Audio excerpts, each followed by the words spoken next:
Today we're going to talk about meal planning and more. Specifically, we'll talk about meal planning, why it's important, and some tips to get it done. We'll also talk about multitasking with a baby and how to do meal planning and meal prep when you're busy with a baby or a toddler. Label reading, the important notes about how to read a label on a product, a food product. And finally, stretching your dollar at the grocery store. Meal planning involves making a map of menus for some predetermined period. It's important to note that meal planning differs from meal prepping. Meal prepping involves getting food ready, prepared, maybe washed, cut, chopping, cooking, mixing, etc., so that you can then eat that food later. So why is meal planning important? Well, it allows you to have more balance and greater variety in your chosen meals across a period of time. It can help you save time and money by being prepared in advance and therefore being able to buy only the things you want, as well as having everything on hand when you want to make something and therefore saving you time. It can also help you to make healthier choices. It can help you reduce food waste if you're only purchasing the items that you need. And finally, it puts the burden of your decision making into a less stressful time. If all of a sudden it's 5 p.m. and you have to decide what's for dinner that evening, it's high stress, you scramble, and you might make an unhealthy decision. If you do it ahead of time, that burden of those decisions happens at a less stressful time, allowing you then to make healthier food choices. Okay, so let's talk about some meal planning tips. First, you just want to wade in. Start small. It's easy to burn out quickly if you dive into the deep end. Meal planning does not need to be an all or nothing endeavor. And really, it doesn't need to look pretty either. Especially if you're just getting started. You want to strike a balance between planning things out specifically enough that it's actually helpful.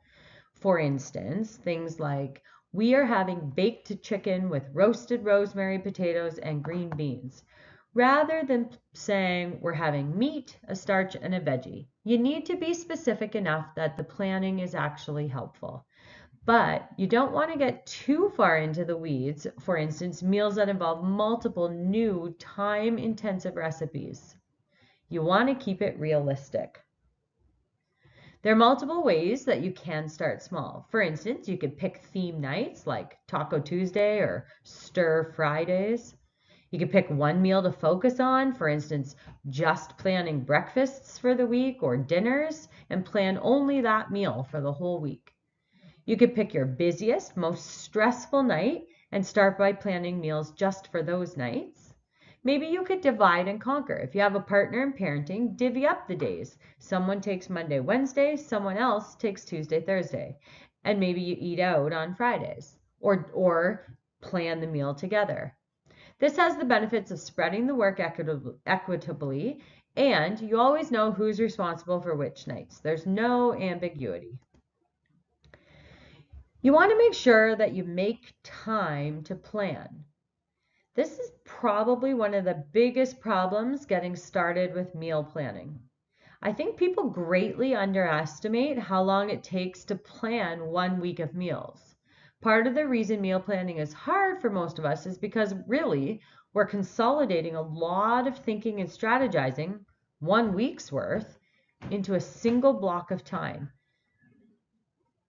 You expect to whip up a meal plan in minutes, and while this might be possible for veteran meal planners or recipe gurus, it really isn't true for beginners. Meal planning takes time. This is where most people fall short, and it's also why they give up. For your first try, you may want to find a reliable chunk of time, maybe 30 minutes. But realistically, the very first time you meal plan and even the second or third may take a bit longer, maybe even up to a full hour, to really sketch things out. Expect it to take longer than you think.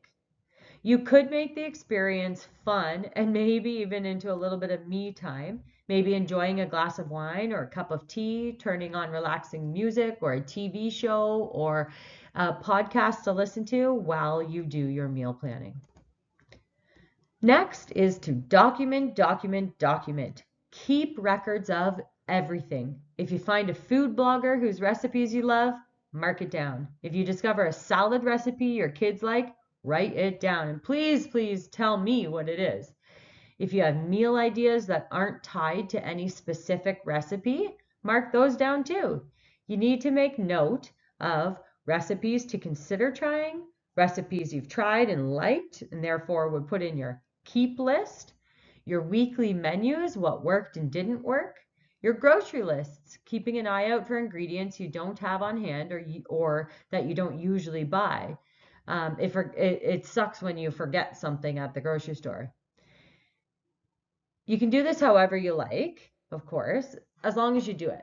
Some people find that a formal record-keeping method of doing this maybe sparks inspiration for them and also acts as like an accountability check.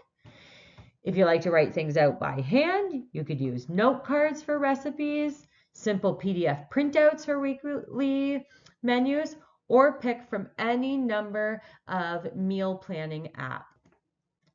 For those who prefer to store these things digitally, there are many apps and online tools available, things called Prepare, Meal Prep Pro, Plan to Eat. These are just a few examples.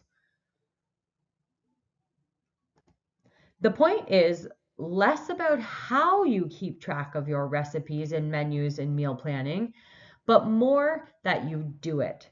Really, there's no right way. The important thing is just that you're actually doing it. Next is you really want to consider your calendar, and this is really important. You want to make a meal plan with your schedule at your side for any afternoons or evenings when you or your partner or any of your kids have something scheduled and you know you tend to be running late or are just super busy. You want to be able to pick something that's quick and easy. If you have a huge deadline coming up at work and you need to get in early, consider quicker on-the-run breakfasts. Alternatively, if it's going to rain on Saturday and you don't have plans, maybe that's a great time to try a more intensive recipe that your kids could maybe help with. Seasonality plays a role here too. I think it always feels like I have more time to cook in the winter. It gets dark at like 4 p.m. and therefore, you have a little bit more time to start cooking. So I'm more willing to feel good about cooking projects in the afternoon during the winters than I am in the summer when I want to be outside enjoying the weather. In short, really, you just want to consult your calendar and choose menus that fit with your timing and your schedule. Next would be finding trusted recipes. This can be extremely time-consuming on the front end, but a major time saver in the long run. Trying to find a few different go-to spots you can turn to for recipes or inspiration. There's plenty of blogs and websites out there that may just really fit with your style of cooking. There are so many options out there. It's just easier to check 1, 2, or 3 places you know and trust for a good recipe for something that you're interested in making. If you know that you are terrible at following directions, you'll want recipes that are few ingredients and pretty straightforward. Maybe if you're vegetarian, you want to find websites or places to look for recipes that cater to this style of eating. And finally, take shortcuts where you can. Do not make meal planning any harder than it needs to be. There are so many ways you can cut corners. For instance, use your leftovers. They count. Use leftovers for your kids' lunches. Therefore, you feel like you've planned a lunch entirely, but maybe you're just serving a leftover from a day or two ago. Reuse your own meal plans. If you had even a few weeks build up, you could easily recycle one of them and maybe swap out 1 or 2 meals within that week to just have something different. You don't feel like you have to reinvent the wheel every week. Many bloggers and food writers actually share weekly meal plans. Consider using a pre-made meal plan from any of those types of places. And then you could swap out things that don't really work with your style of eating or your likes and dislikes. Takeout does count, so maybe incorporate one takeout meal every couple of weeks. Trade with a friend. Make 1 week and swap with a friend and use one of their meal plans. 2 for the price of 1, really. If there's ever a week you just can't find the time to plan things out, refer back to a previous week. This again highlights why it's so helpful to document everything and to keep track of it and keep record of it. Or you could plan a safe week of easy, crowd-pleasing menus that you can always fall back on if, say, someone's sick, or maybe there's a snowstorm, school's closed, these types of things. These are your sort of safe menu items for those times when you just need something quick and easy. So how do we make meal planning family friendly? Well, really, it probably requires a lot of trial and error. You want to start your kids young with trying many different food items. Feed your kids real whole food so that they transition to family-friendly meals quite easily, rather than pureeing all sorts of baby type foods and cereals. Start with fresh fruits and veggies, breads, bagels, toast, pasta, all of these things right away, and get your kids used to this family-friendly meal type food. You can involve your kids in the process. Obviously, when they're babies, this isn't going to happen, but as they get a little older, maybe become toddlers, you can really involve your kids. You can let them help make meal choices, as well as helping with the cooking and prepping of meals. If you involve your kids in the process, they'll be more excited about the meals that you're going to serve, and therefore this becomes family-friendly meal planning. So you're probably thinking, well, all of that sounds all well and good, but I am busy with a baby, maybe a baby and a toddler. How am I supposed to do all of this? I am so busy. Well, this just highlights the importance of meal planning for the week. This helps you be prepared in advance and therefore able to make healthier, more balanced, and nutritious plans for the entire week of meals ahead. Leftovers are your best friend. And you know what? You can get really creative with leftovers. You don't have to eat the leftovers in the exact same way that you prepared them for the first meal. Maybe you wrap them up in a tortilla, or you eat them cold, or eat them with a salad, or, there's lots of creative ways to reuse leftovers and to reinvent them. Prepping freezer meals in bulk, if you have the freezer space, being able to prep a variety of meals when you do have some time, so that on those days when you don't have time, you can just pull something from the freezer already ready. You just need to defrost and heat it up, and there you go. There's your meal. Convenience foods aren't all bad. I used to hate the idea of convenience foods. I thought they were all unhealthy and overpriced. I now realize that this is actually not true. There's a lot of stores that have a variety of pre-chopped veggies, quick cooking whole grains, riced cauliflower, all sorts of things that are just ready to go. Yes, it is likely cheaper to buy whole veggies and chop them myself and buy traditional grains and dry beans to cook, but at times there's a price I'm willing to pay to save time for these days. I don't have the energy to chop a butternut squash, boil beans for 45 minutes, or cook long grain rice.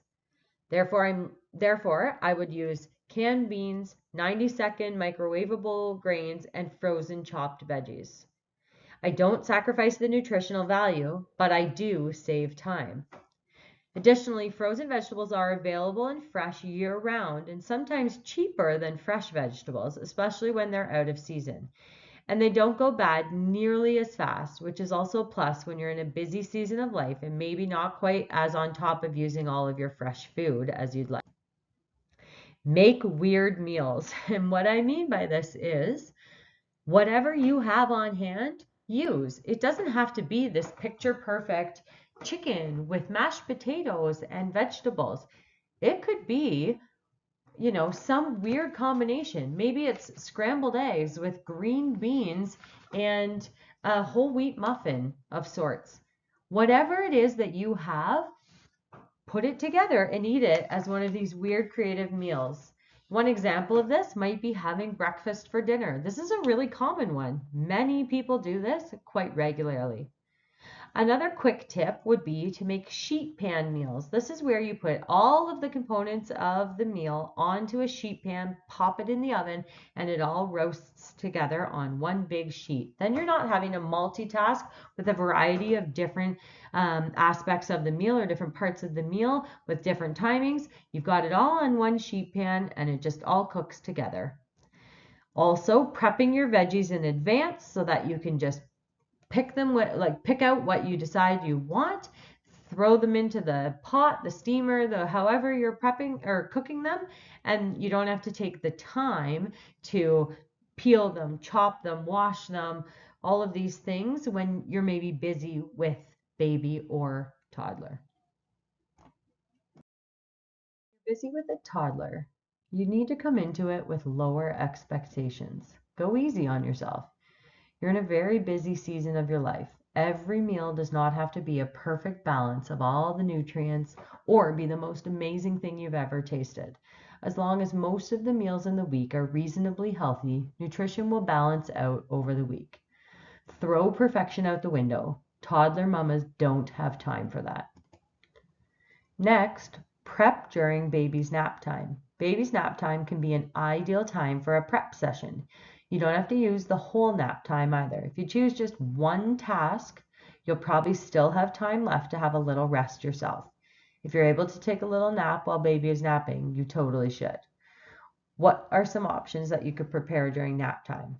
You could boil some pasta, chop veggies, maybe bake mini muffins, make a stack of peanut butter and jam sandwiches to freeze, make energy bites, cook potatoes, grains, or beans in the Instapot, prep overnight oats, slice bananas and freeze them for smoothies and smoothie bowls, bake a potato or sweet potato, steam veggies, roast veggies, marinate tofu or meat, roast tofu, a whole number of things that you can get done in a quick period of time while baby's napping. When baby's awake, prep foods that need little or no tending. You can prep these kinds of foods any time of the day, even when you're busy watching your little one, since you just set them and forget about them. Make your meal prep time fun. If you're prepping while your little one is sleeping, indulge in a little mama entertainment while you chop veggies. You could listen to a podcast, maybe an Audible book, learn something new on YouTube, turn on your favorite Netflix show, listen to relaxing or upbeat music, maybe learn a new skill on Skillshare.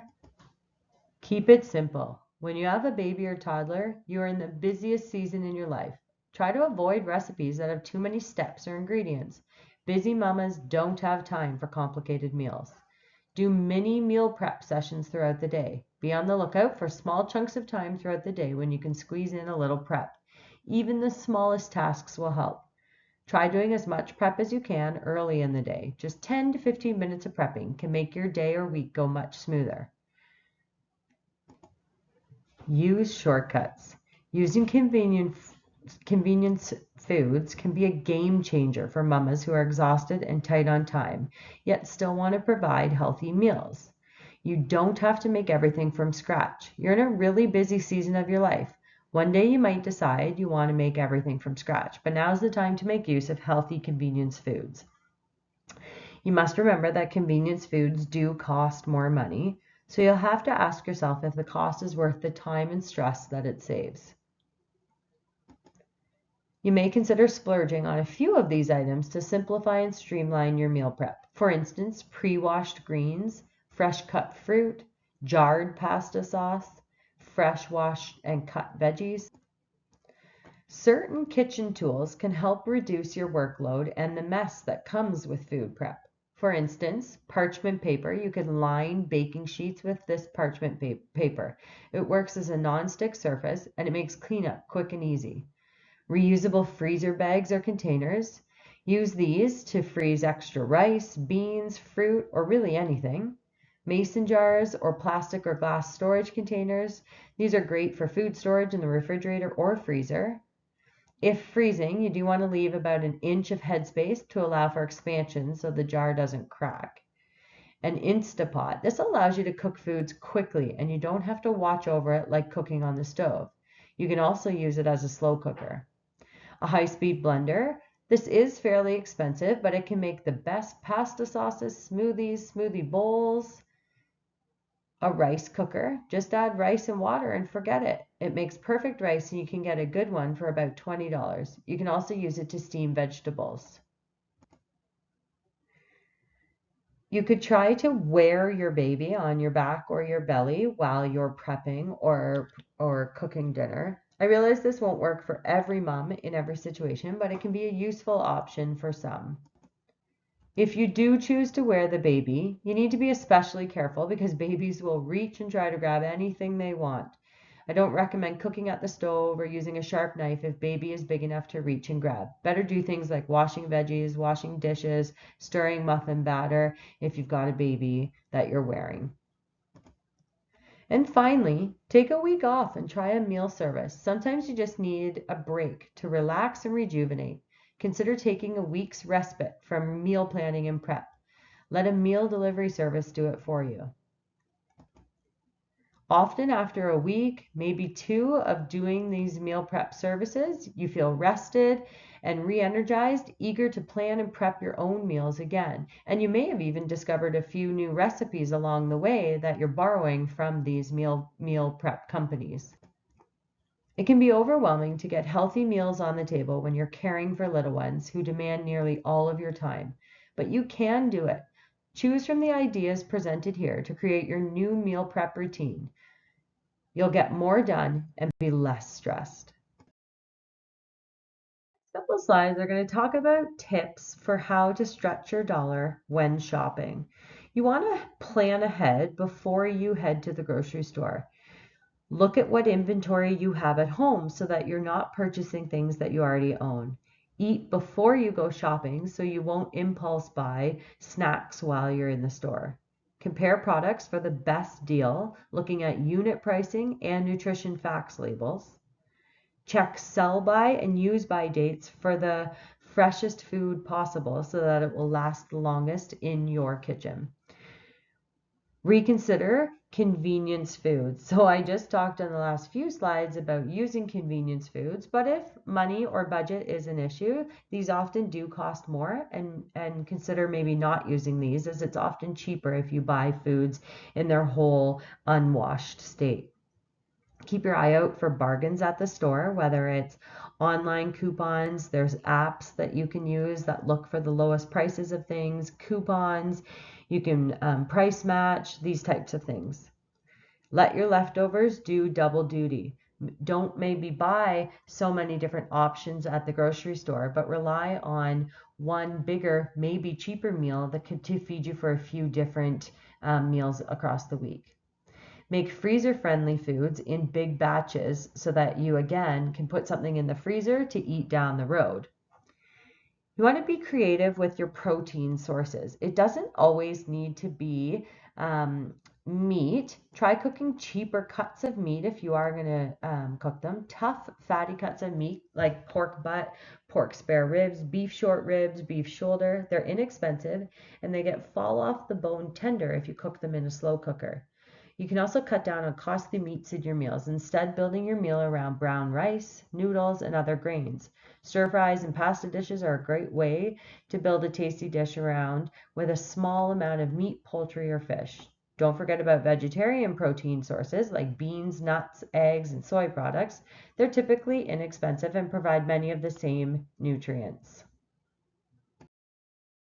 You want to try to purchase food while it's in season. Usually produce, fresh fruits and veggies are the cheapest when it's in season. The costs to get that food to the grocery store are a lot less if it's coming from a more local source. You can also buy these fruits and vegetables frozen, so that way it's maybe out of season, provided that they were picked at their peak season and therefore have peak nutrition for you. Canned and frozen options are totally still healthy and can provide you with cheaper options of really nutritious foods. You can buy in bulk if possible, and really buying things that have the longest shelf life in bulk, so that it doesn't matter if you consume them immediately or not. One tip that I've learned recently is that if you buy things that end in the dollar amount of 97 cents, this typically means that it's on a deep discount. So if you're in a store and you're looking at the pricing of things and you see something ends in 97 cents, that means it's on deep discount, and it's likely a good idea for you to buy it now. Having a well-stocked pantry, so an ingredient household. So rather than having all of these ultra-processed, already prepared foods, having various ingredients in your household so that you can make a variety of different dishes, baked goods, things like that, using all of these different ingredients. You want to have garlic, onions, spices, and seasoning on hand. Always have the staples in your pantry. Use the less popular cuts of meats like we talked about. Add beans to meat dishes rather than only meat to help provide you with a cheaper source of protein. And finally, purchasing the store brand name of products is usually a way to cut the price down significantly. One of the best ways to ensure that you're providing healthy meal options for your family is to learn and understand how to do label reading. Reading labels is an important skill to help you identify what and how much of something is going into your body when you eat. Food labels may at first seem quite overwhelming and confusing. However, food labels can actually be simple once you know a little bit more about them. So there are 3 places to find information on packaged foods. There's the list of ingredients, nutrition facts, and nutrition claims. Like any new skill, when you start to learn how to read a food label, it may take a bit longer. With practice, you'll become faster and empowered with your new knowledge. Okay, so let's start with the list of ingredients. You can see an example of this on the top right image on the slide. Ingredients are listed in descending order by weight. This means that foods contain more of the ingredients at the beginning of the list and less of the ingredients at the end of the list. The ingredient list can help you avoid foods that you don't want to eat. Next, the nutrition facts table. You can see an example of that on the middle image on the right-hand side. Not all foods require a nutrition facts table. Some exceptions are fresh fruit and veggies, raw unground meat, poultry, fish, and seafood, foods prepared or processed at the store like bakery items and salads, and foods that contain very few nutrients like coffee beans, tea leaves, and spices. Using the nutrition facts table is important because you can easily compare similar foods, maybe decide what foods have little or a lot of a nutrient you're looking for, and can help you choose foods for special diets. Learning about the calories and nutrients in the food you are thinking about buying can help you make informed, healthy choices. The nutrition facts table contains the following information. So on the image here that you can see in the middle on the right-hand side, the blue highlighted section is the serving size. This is the first thing you want to check.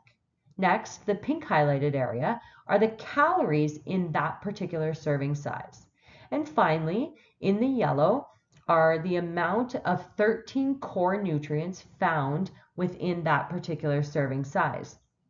So these nutrients include total fat, cholesterol, saturated fat, trans fat, sodium, protein, fiber, sugar, calcium, vitamin A, vitamin C, and then iron, zinc, and potassium.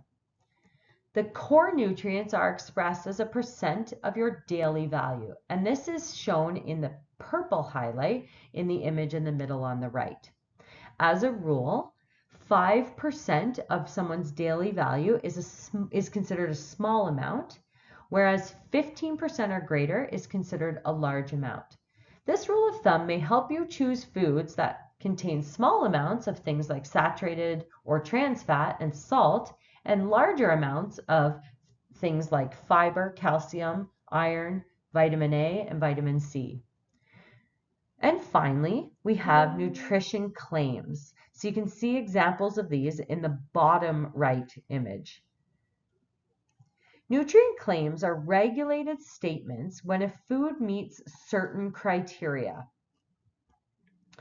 Be sure to check the nutrition facts, labels, and ingredients list to really know what you're getting. Foods must meet the regulations to have these food claims on their products, but they can be misleading. So some examples of nutrition claims. The first would be something labeled as cholesterol-free or no cholesterol. Really what this means is that there is no or an insignificant amount of cholesterol. An example of where you might see this might be on a bag of potato chips. But beware, they're trying to make you feel like the product is healthier than it really actually is. Cholesterol only comes from animals. Cholesterol-free products may still be high in fat though. So potato chips are not made by animal products. So of course they're cholesterol-free, but they are loaded with bad fats. Next, the next claim we'll talk about is when something says that it's low fat. What this means is that it's less than 3 grams of fat per serving. You might see this on something like a fruit-bottomed yogurt. But beware, low fat does not mean low calories. You want to choose fat-free yogurts with no sugar. The next claim being no sugar added. What this means is that granulated sugar has not been added to the product. You might see this, for example, on fruit juice. But beware, juices have a ton of natural sugar and are quite high in calories. The next claim is when something is called reduced or less sodium. Often people think that reduced sodium means the same as less sodium. In fact, they're quite different. For example, less sodium soy sauce simply means that there's not as much sodium when compared to the regular soy sauce. On the other hand, if something's labeled as low sodium, it means that there is no more than 140 milligrams per serving. I hope the information you've learned in today's module has been helpful.